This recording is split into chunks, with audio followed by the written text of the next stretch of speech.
we're going to begin by first hearing from Emryn. Hello, old and new friends of Ashtar Theater and Palestine.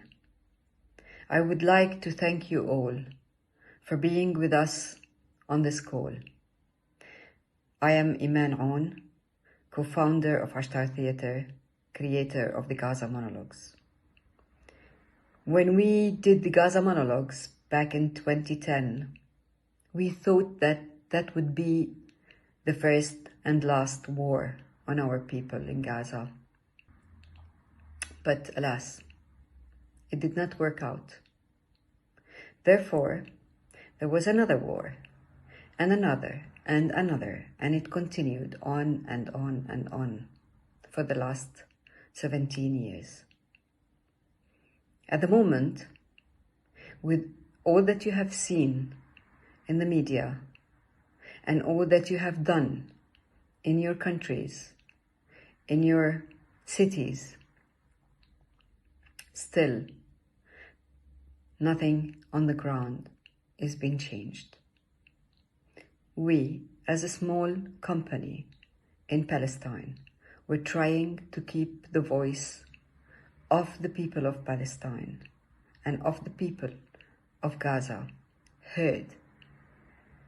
And therefore, we are calling upon you that these monologues, they do not only go into your hearts and minds, but that these monologues will become a paveway for a real change, a real pressure on your governments to take action that will bring justice and long-lasting solution for a sovereign state for Palestine, that the world will all agree to have and will all recognize the state of Palestine. Because through peace and with peace, we can all live as regular people. Thank you. Thank you for being with us on this call. And we are all together to save our humanity. Calling Up Justice is producing the Gaza Monologues in the spirit of cross-movement solidarity, ensemble, and abolition. Through cross-movement solidarity, we create a united front. And this isn't just about cross-movement solidarity, because disabled artists and organizers understand that we share the struggles of the Palestinian people. In Gaza, the Israeli bombardment and blockades are creating a mass disabling event, whether it be by forced displacement, surviving continuous air raids, having loved ones and entire families murdered and missing, and so much more. The colossal rates of individual and collective trauma create all types of disabilities, ranging from mobility, psychiatric, sensory, chronic illness, and so much more. Due to the Israeli government's destruction of Gaza, including constant attacks to critical hospitals and medical centers, all disabled people, including those newly disabled who survive, have limited to no access to needed life-saving and life-sustaining care. This is a direct quote from the CRIP call to action. That language I just said to you was written by a disabled Jewish person who is here for the cause. This is only possible because of all of us coming together.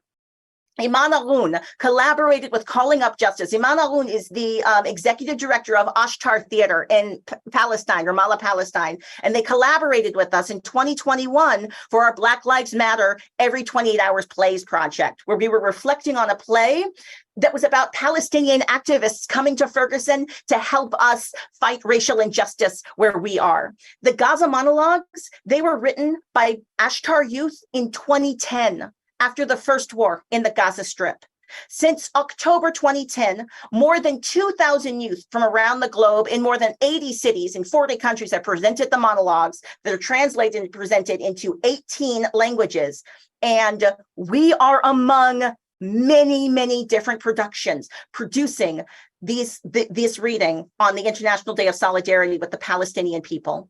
This is a collaborative performance that is embracing the idea of diversity and ensemble by having multiple people embrace and embody one person. So this is collaborative, and this was also rapid response. This process was about immediate encounter and working within the constraints of capitalism and crip time. So our colleagues had an hour, and they were given the monologues. They were given the monologues in the last hour, and they staged them in real time.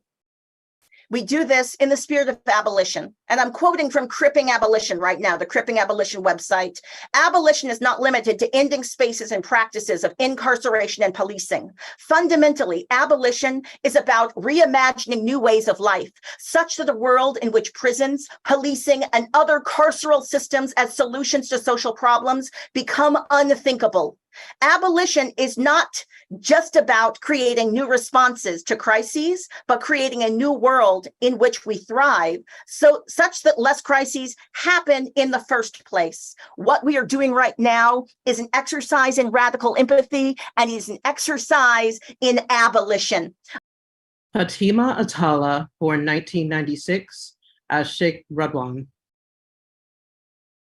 Gaza's fish ran away, but people were not able to. They opened the sewage into the sea, and if the sea could talk, it would tell them, "Shame on you for what you're doing to Gaza and me."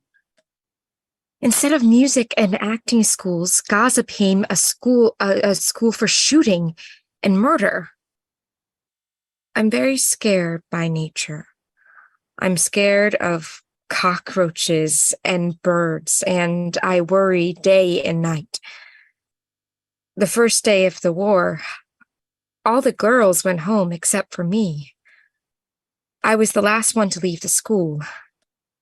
I was sitting there, shaking, couldn't stand on my legs.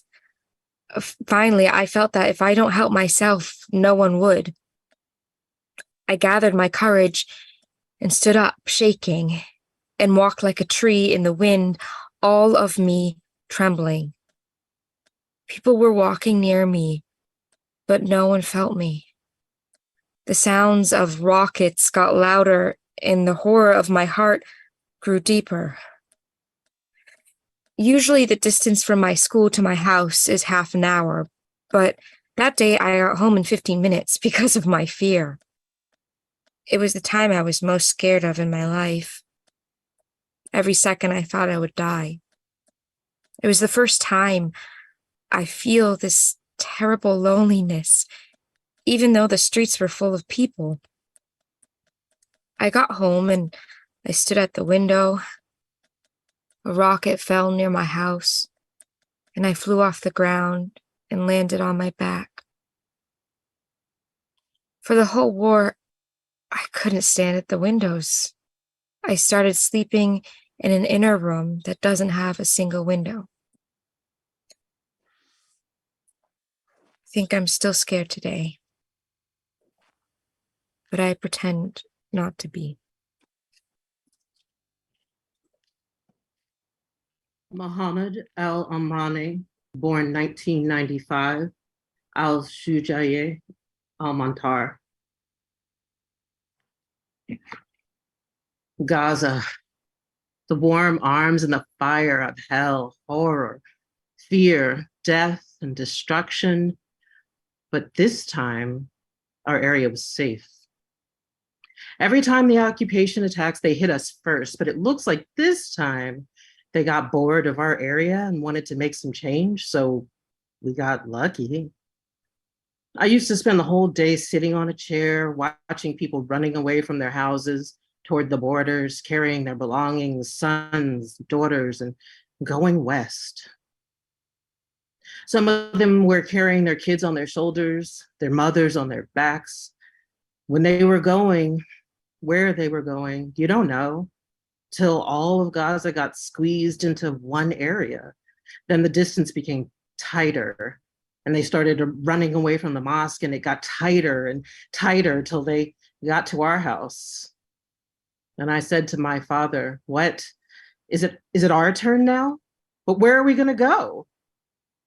My dad insisted that we stay at home and said, "A person who leaves his house loses his dignity." I said to myself, kids, stay put. You're not better than the others, and whatever happens, happens. All day I would busy myself with food, and sometimes we'd go fill water with my cousins from the pipes in the street. It was about 1,000 meters away from the house. We used to take the donkey cart of Sabri. Him and his brother used to come with us to help. All the way, he would tell us about his heroic acts and his horse and how he would go to the wilderness and hunt birds with a slingshot. I never carried a slingshot. It's scary, but the stories were nice, and in those days entertaining, despite our fear. We used to talk so as to lessen our fear from being in the streets. When daytime was over and night came, we would say, "The night has come with its worries." We couldn't even sleep. I used to sleep for 15 minutes and wake up for 3 hours. How can you sleep with the bombing going on? And we're lying in bed waiting for our fate. Sometimes I'd look at the sky from the edge of the window and find the world so red with fire and smoke everywhere. And I'd ask myself, why is the whole world at rest and we are living in an inferno?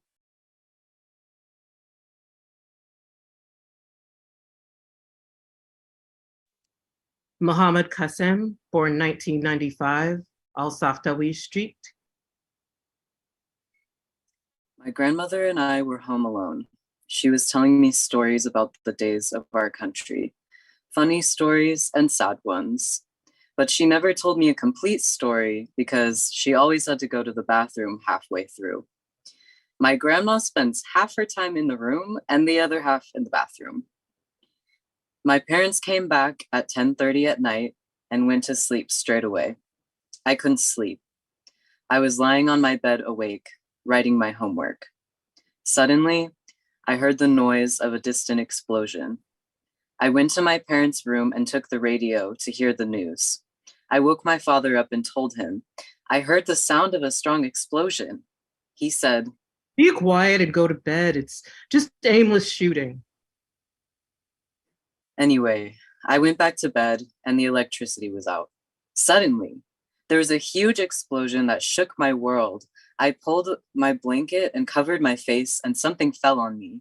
I raised the blanket off me with all my strength, and it was the frame of the window that had fallen on me.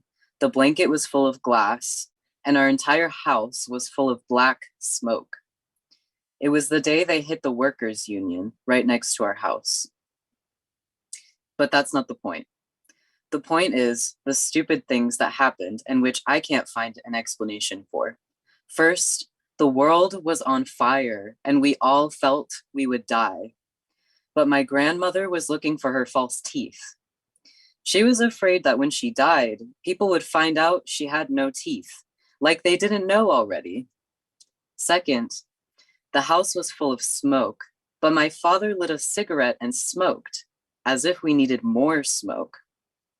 Third, my uncle called to make sure we were okay, and my father told him that we're all fine, thank God, but that all the windows of the house were broken except one. My uncle told him to break it, and my father did. And I don't know why I'm telling this story. All I know is that we're living in a cage, a prison, like an encaged bird who wants to come out, but he's besieged.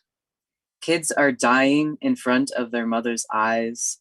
Hearts are crying for them and screaming in the loudest voice, but no one hears. No one's heart softens, and no one seems to care.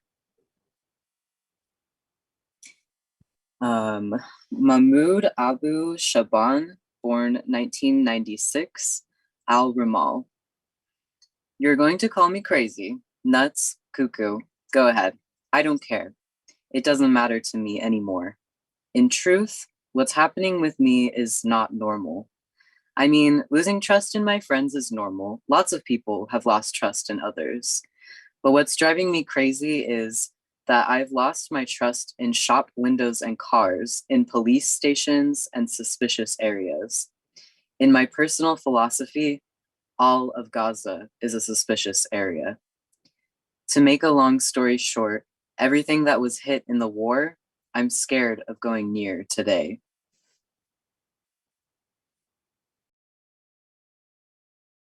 I don't know how to walk down the street. I'd be walking on the right and get scared, and then I'd move to the left, but I'd be scared. So I'd go back to the right and stay in that whirlwind. Where am I supposed to walk? In the middle of the street? See, on the first day of the war, I was in my brother's shop that sells computers and mobile phone accessories. A metal fell on the floor, and my brother told me to hang it up. Suddenly, while hanging it up, I heard the sound of rockets, and the glass fell on me and injured me. I was scared. I wasn't scared for myself, but for my brother. He was also injured. He was worried about our family. He told me, go up to the house and make sure they're okay. I went up the stairs and I wasn't scared. I made sure they were all right and they were all fine, thank God. I walked up the street to find out where the explosion happened. We heard lots of explosions. Gaza became like a black night because of the smoke, but I still wasn't scared. I forgot to tell you, my brother had a cup of tea in the first explosion, which fell from his hand and broke. Do you think it was because of fear? We were only able to pull this off in a very quick turnaround, rapid response because our disability theater community said yes right away. Our theater community said yes right away. HowlRound offered support immediately. Curiosity Paradox signed up immediately. So just thank you. Thank you to Kiana. Thank you to Jacinia. Thank you to One Free Community. Thank you for your work. And thank you so much to Ghostlight Interpreting for offering ASL support. The choices that you just witnessed, those were the choices of the brilliant human beings who volunteered to join us on a moment's notice to stand up for Palestinian lives. Inside the chat on HowlRound are listed all of the other productions that are taking place across the world. So just know that you are aligned and in collaboration with so many people speaking these truths today. I was so incredibly moved by the creative choices that y'all made. And I really feel like this production embodies the elements of disability justice and the idea that we are all one. We're going to be dropping some next steps, action steps into the chat, and we are wishing you the best. Please keep working for justice. Thank you so much for joining us. This will be a recording on HowlRound, so you can share this recording. You can do watch parties in the future. But thank you for joining us on Wednesday, November 29th, 2023, for International Solidarity with Palestinians. I'm going to invite everybody to turn on their cameras for our final moment as we say goodbye to everyone. So if you want to turn on your cameras, go right ahead. I'm so moved. I did not have a chance to drop all of the links of these amazing human beings. Like, you don't even know how amazing these human beings are. You were all so good. And you all didn't see the chat here where we were just enthusing to each other. So many wows. That's beautiful. That's so moving. I was sitting here, y'all, so much tissues. So many tissues. Goodbye.